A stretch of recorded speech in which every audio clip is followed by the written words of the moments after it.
Aujourd'hui, je suis allé chez un pote qui m'a filé un carton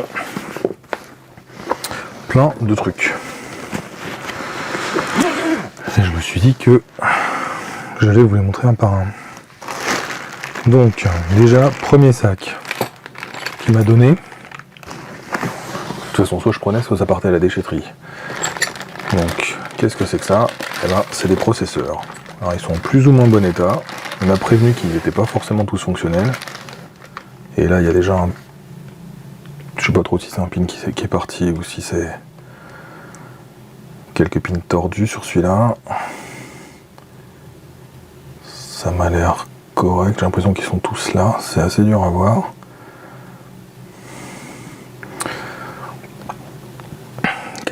DX, je sais pas si on voit bien la caméra. Un 486 DX33 de chez Intel. Un bon petit processeur, 1989. Ensuite, qu'est-ce qu'on a là-dedans? Alors ça, on dirait un 386 à 16 MHz, donc 386 SX16. On voit que la taille est plus petite par rapport au 486. Donc la génération précédente. Et donc là on est en 1985-1986. Et là par contre on a du pin tordu. Et là celui-là, ouais, je pense que c'est ce qu'on a vu partir ici, peut-être, je ne sais pas. C'est assez costaud, les pins, c'est les pics qu'on voit ici. On peut les redresser, mais évidemment, dès qu'il y en a un qui est pété, ça devient très pénible à refaire, parce qu'il faut ressouder, etc. C'est un peu compliqué. Aujourd'hui, j'ai pas de carte mère 386. Par contre, 486, je vais pouvoir le tester, le 486. Bon, il faut tous les remettre droit un par un, etc. C'est compliqué. Ça me prendra un peu de temps. Ensuite, le gros.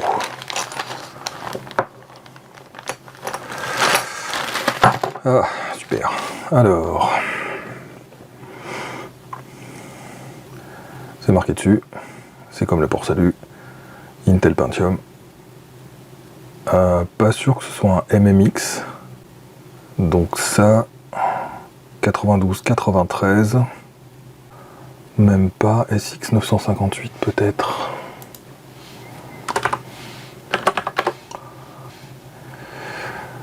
Pentium 90. Pentium 90, ouais, à 3 volts 3. Je ne sais plus sur quel socket ça marche. Pentium 90. Socket 5. Fabriqué en Malaisie, 1992-1993. SX 958. Voilà, les pins étaient plus costauds. Alors, eux, ils sont tous là, ils sont pas tordus. Ensuite, on attaque. Alors là, il y en a un plus récent. SL9VZ de chez Intel. Ouais, donc là, ça n'a rien à voir. Alors, un dual core mobile. Ah. Donc ça, c'était dans un... probablement, pas obligatoirement, mais probablement dans un PC portable. 1,86, donc c'est 1,86 MHz. 1M, ça doit être le cache. Le cache intégré, non, ouais, le cache de deuxième niveau, 1 méga. Et 533, ça doit être la fréquence de bus. Voilà, c'est ça, c'est la fréquence de bus. 533 MHz. Il y avait le speed step, comme dans quasiment tous les processeurs Intel. En fait, le speed step, c'est une technologie qui permet de réduire la fréquence du processeur pour diminuer sa consommation.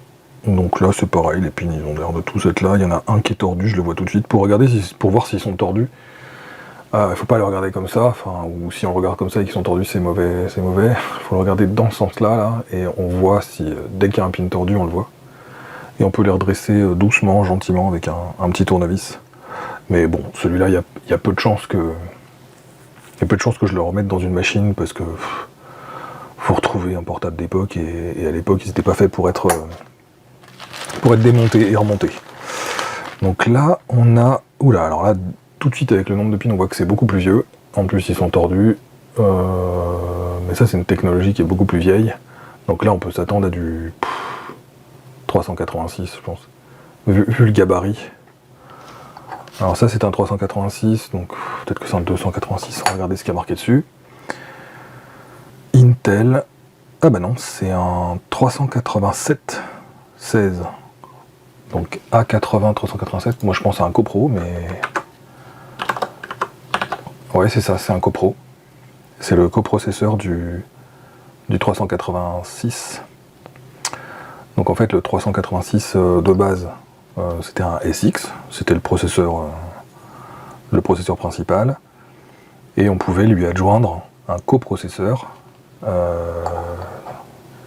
qu'on appelle un FPU, une Floating Point Unit, qui permettait d'accélérer énormément les calculs en flottant. Qui était surtout utilisé dans la 3D, ou des applications bien partout, ou quelquefois dans les gros tableurs, mais voilà, ça permettait d'accélérer certains calculs. Dans la pratique, il fallait vraiment avoir des applications comme AutoCAD, ou des grosses applications de base de données ou de tableurs pour pouvoir exploiter ces coprocesseurs.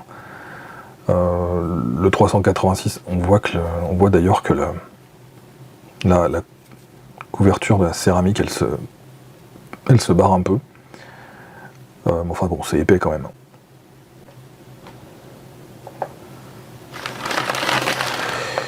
Et donc, il en reste un. Donc là, par contre, on peut pas trop se planter. On peut pas trop se planter parce que du coup, lui, il n'a pas de pin à proprement parler. Il a des contacts sur l'extérieur de la puce. Je sais pas si on voit bien. Des contacts sur l'extérieur de la puce. Et donc, c'était avant le ZIF, le Zero Insertion Force, avec le petit levier qu'on trouve sur le socket. Donc là, c'était vraiment enfoncé dans le socket et on priait pour que ça fasse contact. Souvent, il fallait les repousser, les contacts, parce qu'il y avait des mauvais contacts. Il fallait les gratter un peu, pas forcément les gratter, mais enlever l'oxydation avec du produit type déoxyde ou des choses comme ça. Non, il fallait éviter de les gratter. Évitez de les gratter. Si vous en avez, évitez de les gratter parce que ça provoque de l'électricité statique et ça flingue les puces. Donc ça, effectivement, c'est un 286 à 8 MHz. Et le I qui est indiqué dessus signifie Intel 1982. Celui-là, il date de 1982. Donc avec une carte mère 286, ça peut être sympa comme pièce détachée. Maintenant, un 286 à 8 MHz, je pense que c'est un peu le bas de gamme des 286. Il n'y a pas beaucoup de... C'est pas un upgrade, quoi. C'est clair que c'est le bas de gamme. Donc ça, c'est le premier petit sac qu'il m'a donné. Donc je sais pas si j'arriverai à tous les sauver, parce qu'il y a quand même pas mal de packs tordus. Intéressant. On est remonté jusqu'en 1982 quand même.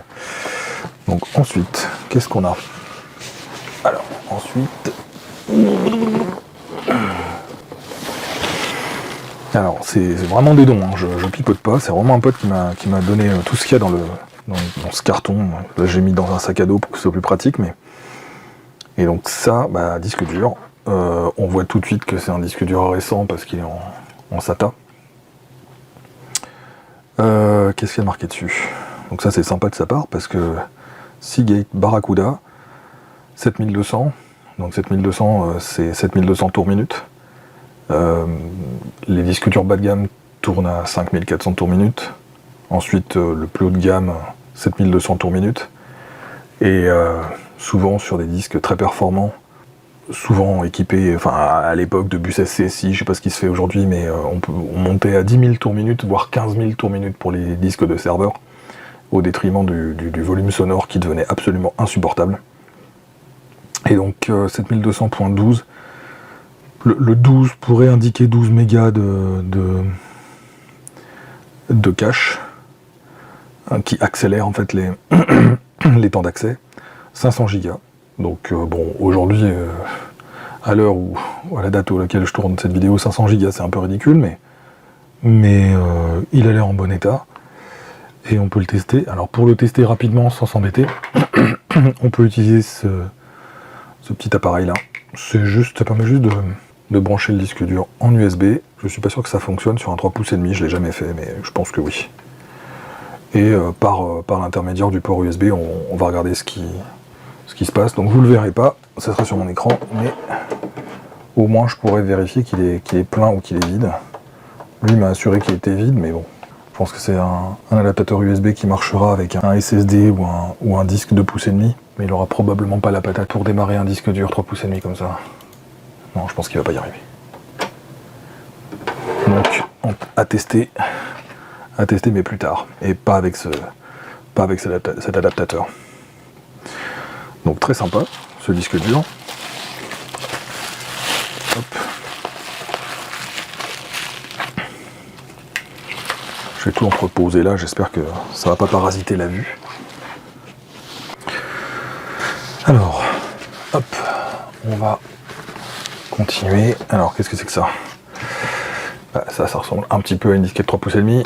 Donc si on veut voir ce qu'il y a dessus, j'ai toujours, moi perso, parce que je suis un fou, mon lecteur de disquette USB prêt à être branché. Donc ce qu'on peut faire, c'est directement mettre la disquette dedans sur un lecteur USB, on s'embête pas. On branche le lecteur dans un port USB suffisamment alimenté. Et c'est parti. Et donc qu'est-ce qu'on voit? Je vous mettrai une incrustation de ce qu'on voit. On voit un imem.exe, kernel.6, SEA Tools, donc ça c'est Seagate Tools, c'est des outils Seagate. Je vais faire un screenshot et je vous le mettrai en incrustation. Donc c'est une disquette d'utilitaire Seagate pour les disques durs. Voilà. Hop. On peut débrancher le lecteur. Et voilà pour la disquette. Hop. Qu'est-ce que c'est que ça?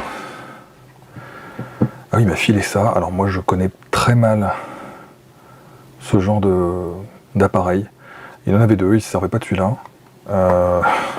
C'est un Raspberry 0 qui est dedans. Alors honnêtement, je connais très mal ce genre d'appareil. Si vous savez exactement ce que ça peut faire, etc., ou si vous avez des liens intéressants, mettez-les en commentaire. Ce que j'en comprends, c'est que c'est une puce qui permet de faire tourner un Linux, port micro SD, mini HDMI, micro USB, d'après ce que je vois. Ça, je sais pas trop ce que c'est.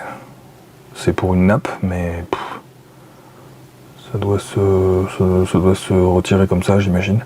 Je sais pas ce qu'on peut brancher dessus. Et ça me fait penser à des ports I/O. Donc I/O comme input-output, les entrées-sorties. Peut-être qu'on peut piloter les choses avec lui. J'imagine qu'il y a un micro SD qui est pour l'alimentation. Il doit être alimenté par Power et USB. Donc on doit pouvoir mettre une clé USB dessus, ou brancher un clavier, une souris peut-être, un hub USB peut-être.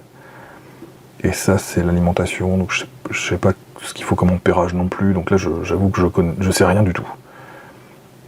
Micro SD, ouais c'est ça. HDMI. Ah, il y a utilise une technologie d'antenne.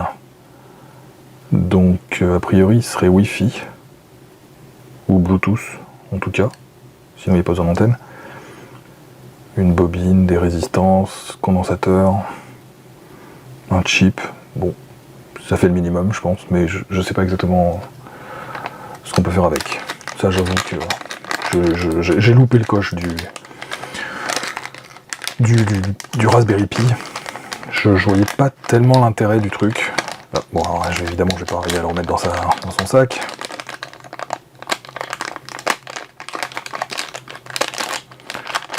si, quand même j'y arrive. Et alors, qu'est-ce qu'il m'a mis dedans? Ça, on dirait des pieds en silicone. Je sais pas ce que c'est. Des pieds en silicone. Ah, ça doit être un adaptateur mini HDMI vers HDMI, donc ça c'est pratique pour le brancher sur une télé ou un écran. Ça, c'est des broches pour les entrées-sorties. Ça, je connais, c'est de l'électronique de base. Ça, c'est micro USB vers USB. Et ça, c'est les broches aussi. Ah, c'est bien ça. Sympa. Très sympa même. Ah, un coudé en plus. En coudé, ouais. Très sympa. Sympa ces petites extensions. Non, il s'est pas foutu de moi. Merci, merci Bod. Puisque son prénom c'est Bod. Enfin, son surnom. Donc merci Bobod, très sympa. Je sais pas ce que j'en ferai, mais je testerai de toute façon, parce que ça m'intrigue quand même. Voilà. Ensuite, vous voyez, c'est déjà quand même, et je vous dis, ça partait à la benne. Hein. Alors, première vue, un câble comme ça, il doit bien faire 2 mètres celui-là. Prise bleue, un écran dessus, on dirait un câble VGA. Mais du coup, quand on regarde d'un peu plus près, bah, c'est pas un câble VGA, vu que il n'y a pas assez de connexion pour que c'en soit un. Donc ça, c'est ce qu'on appelle du DB9. Mais il y a quand même un écran dessus. C'est ça qui est un peu bizarre. Bon, après, ils ont peut-être bidouillé des trucs. Donc ça peut être plusieurs choses. Ça me paraît un peu récent pour être un câble MDA ou EGA, c'est d'anciens MDA, ça veut dire monochrome display adapteur, c'est les premiers systèmes graphiques sur PC distribués par IBM, essentiellement à l'époque. C'est des cartes graphiques monochromes qui étaient capables d'afficher que du texte et qui avaient un connecteur comme ça DB9. Donc oui, je pense que ça peut servir à ça. Ça peut être aussi utilisé sur d'autres types d'écrans 4 couleurs, CGA ou peut-être EGA, je sais pas. Mais en l'occurrence, je pense pas que ce soit ça, parce que le câble me paraît bien trop récent pour ça, même si ça peut servir à ça. Je pense plutôt que c'est un câble tout bêtement nul modem. Il faudra que je le teste. Le nul modem, c'est juste une technologie de communication sur port série. On branche sur le port série d'un PC ce côté-là, et sur le port série d'un autre PC ce côté-là, et ça permet de on peut faire dialoguer les deux PC ensemble, sans passer par internet ni quoi que ce soit, hein, c'est juste PC à PC, avec un petit utilitaire, il y en a plusieurs, il y a Fastlinks, je crois, des utilitaires comme ça. Les débits n'étaient pas transcendants, mais au moins c'était très simple à mettre en place, quoi. 2 prises, pouf, et les PC ils parlent entre eux. Donc je pense plutôt que c'est ça, un câble nul modem. Donc ça c'est intéressant pour des vieux ordinateurs, et ça tombe bien, j'en ai pas mal. Hop, ensuite, qu'est-ce qu'il m'a mis? Après je sais qu'il m'a mis plein de trucs, mais...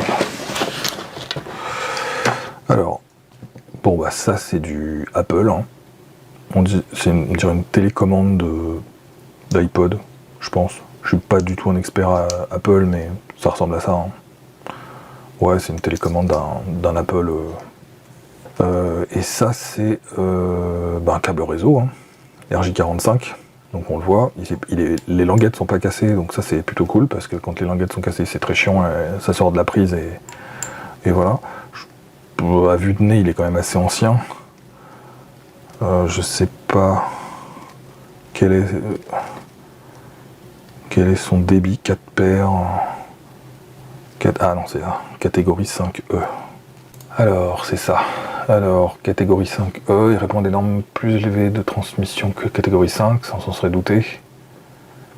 Il peut effectuer le transfert des données à 1 gigabit. Voilà, 1 gigabit. 1 gigabit, en gros 100 mégaoctets par seconde. Donc maintenant on atteint, aujourd'hui à l'heure où je fais la vidéo, on atteint les 10 gigabits facilement, mais déjà 1 gigabit 100 mégaoctets par seconde, c'est déjà très bien pour des réseaux. Et l'intérêt de ce câble, c'est qu'il est très long. Donc merci Bud. Alors, hop. Alors, ça si vous connaissez pas, ça va vous donner des boutons. Mais non, c'est très, très intéressant. Donc aujourd'hui, dans les ordinateurs, on a des petits câbles, ce qu'on appelle du serial ATA, ou des câbles minuscules. Sur les générations précédentes, on avait des nappes, des nappes de fil. Il y avait plusieurs utilisations des nappes, soit c'était pour raccorder des disques durs à leur carte contrôleur, ou à la carte mère, qui faisait office de contrôleur. Soit c'était pour raccorder des lecteurs CD-ROM aussi. C'était souvent les mêmes formats de nappe d'ailleurs. Là on remarque que la nappe elle est assez étroite déjà, qu'il y a un connecteur à une extrémité et il y a deux connecteurs qui sont relativement rapprochés, et on note qu'ici il y a une partie du câble qui est inversée en fait. Il y a une inversion du câble ici. Donc en fait on est sûr et certain que c'est un câble, une nappe pour lecteur de disquette. Donc cette prise là, qui a un détrompeur d'ailleurs, ici. Il n'y a pas de trou ici, c'est pour éviter de le brancher à l'envers. Cette partie là du câble se branche sur la carte mère ou sur la carte contrôleur, mais la carte mère peut faire office de contrôleur comme je le disais. Et ces deux parties là peuvent être branchées chacune à un lecteur de disquette. Sachant que, alors je sais plus exactement lequel est lequel, mais il y a une des prises qui peut servir à brancher le lecteur de disquette A et l'autre le lecteur de disquette B. Par réflexe, comme ça dans mon souvenir, je mettrai le A ici et le B ici. Ça demande vérification, il faut rechercher sur internet, mais en tout cas les nappes lecteurs de disquette ça devient de plus en plus rare parce que les lecteurs de disquette ont quand même disparu il y a un moment. Donc des nappes IDE on en retrouve facilement, des nappes de disquette aussi, mais c'est un peu plus rare de retrouver des nappes de lecteurs de disquette, donc c'est pour ça que j'en prends quand on m'en donne. Ensuite, des barrettes de RAM. Alors, des barrettes de RAM. Donc j'en ai des tas et des tas de barrettes de RAM. J'en ai vraiment des kilos. Celle que j'ai, c'est a priori plus ancien que ce que j'ai sous le nez là. Donc déjà, les petits formats comme ça va sur les PC portables. Hein. C'est ce qu'on appelle des SODIMM. Voilà, on observe qu'il y en a deux qui ont l'air identiques. Et les formats longs, c'est pour les PC de bureau, PC boîtier. Donc bon après, c'est pas très compliqué, hein. Ah bah c'est marqué dessus. Alors, bon après la RAM c'est pas compliqué, il suffit d'aller dans Google et de taper les références et on a directement le descriptif de la barrette. Je pense que c'est de la PC2 5300, donc le 5300 c'est la vitesse la fréquence que la barrette peut supporter. Donc PC2 c'est de la DTR2 je pense. 1 giga chaque barrette, donc je pense que sur ces formats là ça devait pas correspondre à une capacité monstrueuse, mais bon, voilà. Et ça alors, ce qui m'étonne un peu c'est que ça c'est pas les mêmes... Alors ce qu'il faut savoir c'est que sur les barrettes elles ont des détrompeurs, que ce soit les petites barrettes comme ça, les SODIMM, ou que ce soit les DIMM, les barrettes de bureau, elles ont des détrompeurs en fonction de la densité des contacts et de la place du détrompeur. On peut savoir, on peut deviner ce que c'est. Donc là, le détrompeur est là, c'est du PC2. Le détrompeur de celle-là, il est au même endroit, donc ça va être du PC2 aussi à tous les coups. Et j'ai une lampe là, d'horloger qui peut être pratique. G51R, DDR2, donc la même que l'autre. Effectivement, PC2 c'est DDR2. Et c'est du 1 Go. Pareil. Donc en gros c'est la même en PC2 5300. C'est exactement la même barrette que les deux autres. Et celle-là par contre elle doit être un peu différente. parce que le détrompeur n'est pas au même endroit. Évidemment, il n'y a aucune référence. Je pense que ça va être très coton. Allez, on reprend la lampe d'horloger. Donc pour la blague, hein, pas de bracelet antistatique ni rien du tout. On voit que je suis informaticien. Ça, c'est les blagues d'électronicien.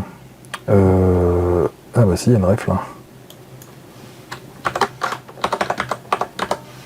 La DDR3 Samsung. Donc ça, c'est les RAM portables. Je suis pas sûr d'avoir la patience de toutes les tester comme ça.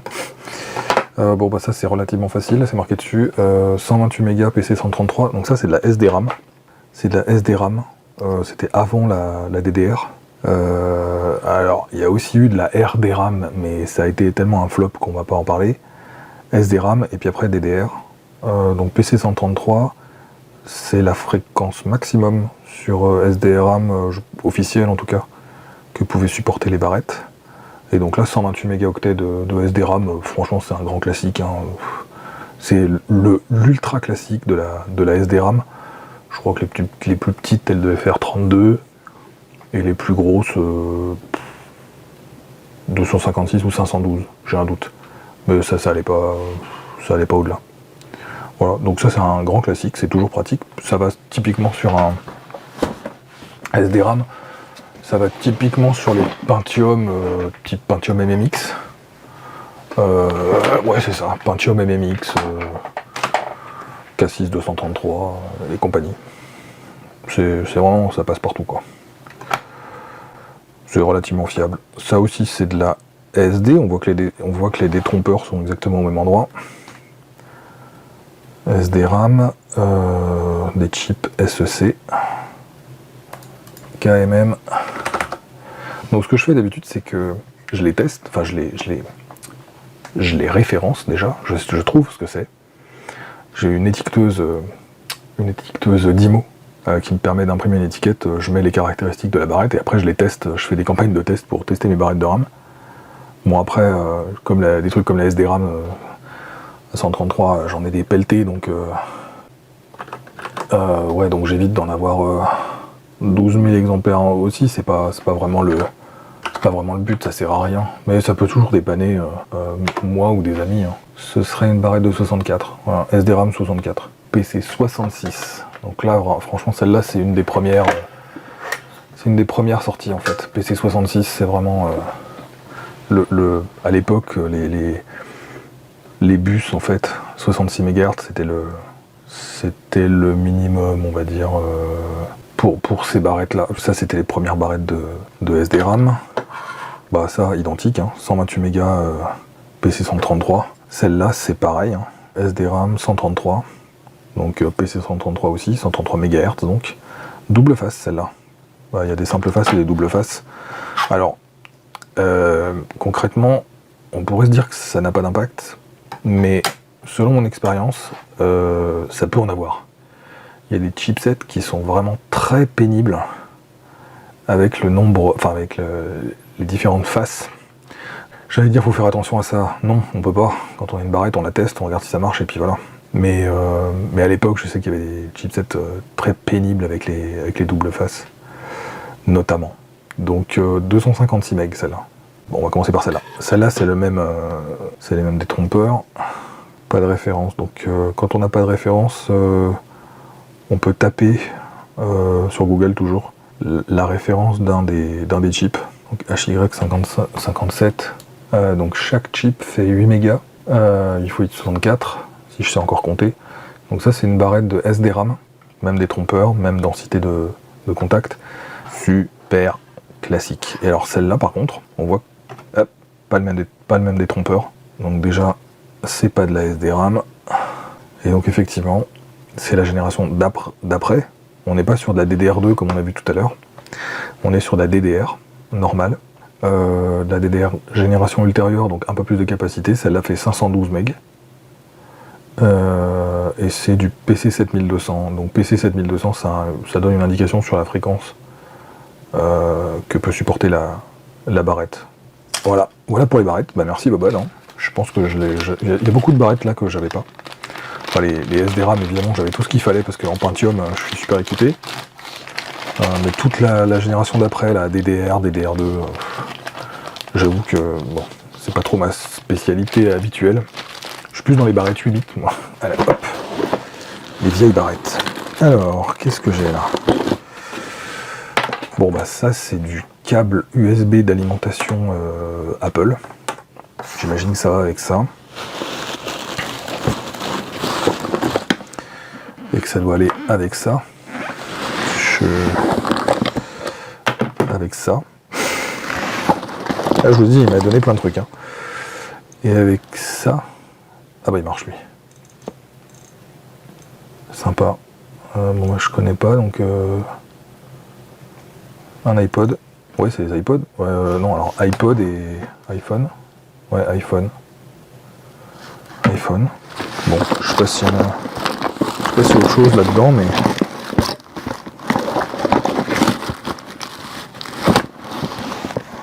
Peut-être que je vois d'autres trucs, mais non, ça c'est un chargeur. Alors lui il est comme moi, il a sorti l'étiqueteuse pour indiquer l'ampérage des chargeurs, ce qui est une très bonne idée. Parce que quand on voit la police de caractère 0,001 qui est utilisée, on est bien content de te sortir l'étiqueteuse pour indiquer que c'est un 1 ampère. 1 ampère en 5 volts, quoi, j'imagine. USB standard, ça peut toujours être pratique, quoi. Et donc, niveau câble, c'est un peu tout ce que j'ai. Hop. Et donc, alors lui, il a l'air de fonctionner. Je suppose que ça peut se brancher là-dessus. Enfin, j'imagine, je suis pas du tout un expert.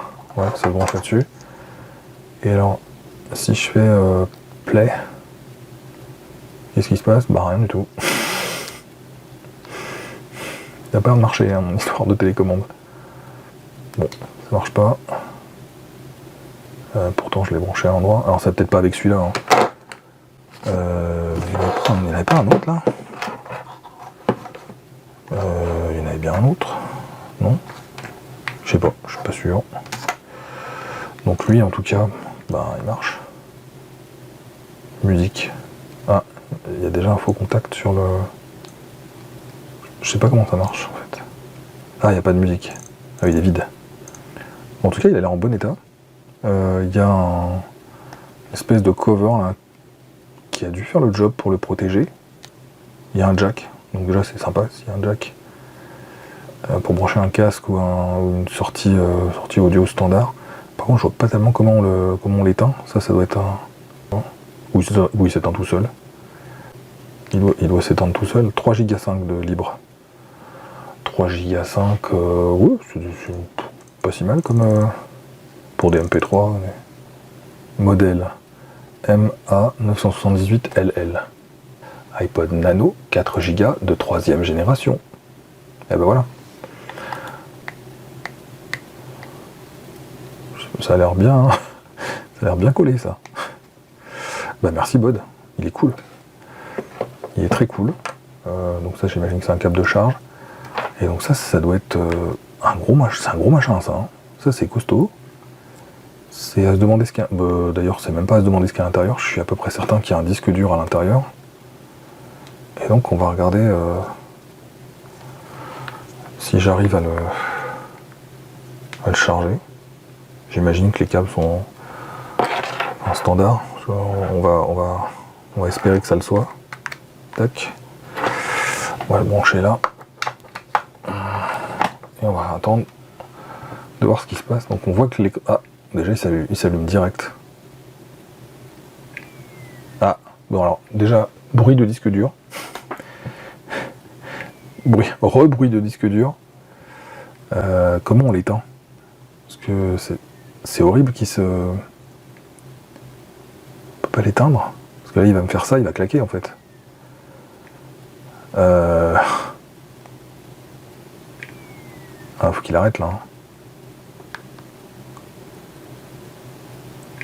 Ah là il va pas aimer du tout. Hein.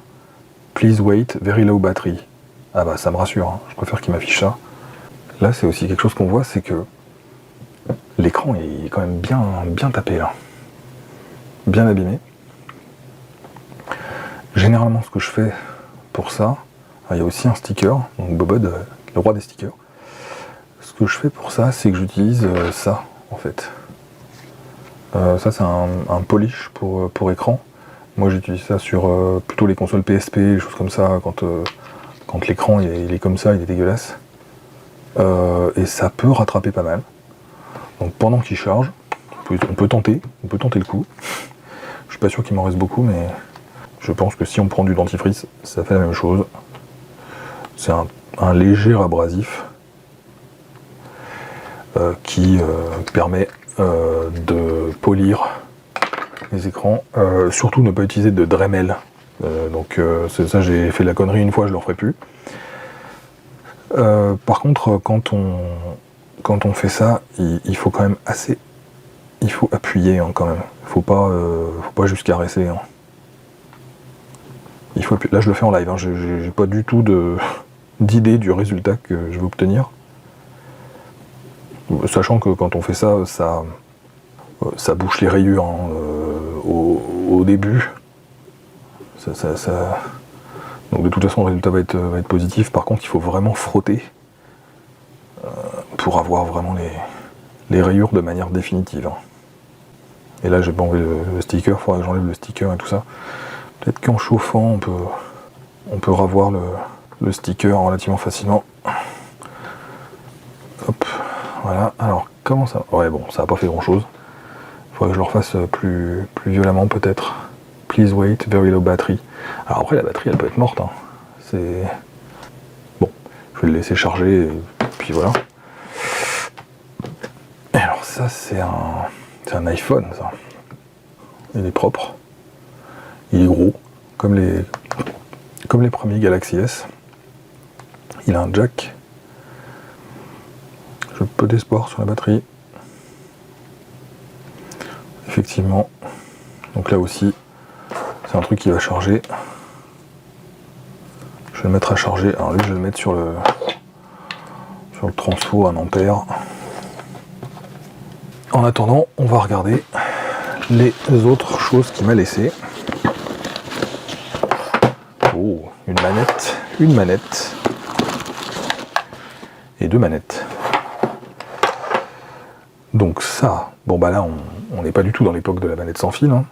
On est dans l'époque de la manette filaire. Elles sont un peu dégueu, mais je pense qu'elles sont en bon état. On est sur de la bonne vieille manette PlayStation 1.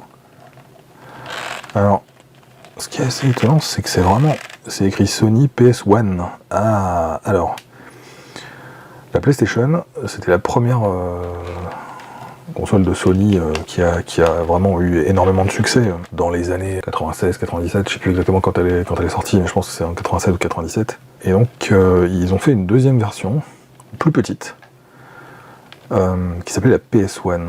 Et je pense que ça explique cette couleur de manette que je connaissais pas en fait. Une rouge, une bleue. Ça m'a l'air d'être des manettes officielles, et c'est vraiment écrit PS1. Donc je pense que c'est les manettes de PS1. Par contre, c'était des manettes d'excellente qualité. Ça faisait pas mal aux mains, il y avait plein de boutons. C'était vraiment le top de la manette pour jouer à Gran Turismo. Hein. Gran Turismo 1 ou 2. Et il y a des moteurs. On voit des moteurs dedans. Pour les vibrations. Très belle manette. Bah, je suis très, très content, merci Bod pour les manettes. C'est bien cool, une rouge, une bleue. Très sympa, on voit les moteurs aussi. Elles sont un peu transparentes.